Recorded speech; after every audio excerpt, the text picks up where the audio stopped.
So mga tingala lang ko ani mga tao kay nga buryong sila sa $10,000, 500,000 pesos. Interview ko, ilay pinakadako nga gihatag ni David.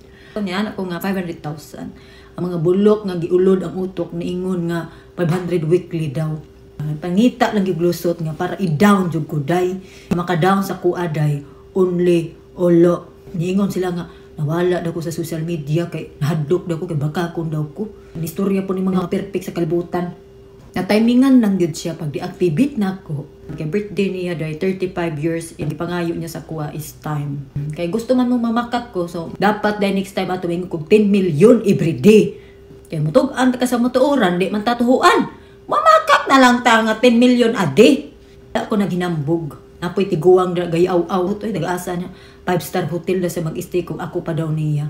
Wa ko'y labot, bisag pa ka mo sakay pa kag eroplano nga ikaw ra isa, ikaw pa'y mag-drive sa eroplano, wa ko'y pakialam.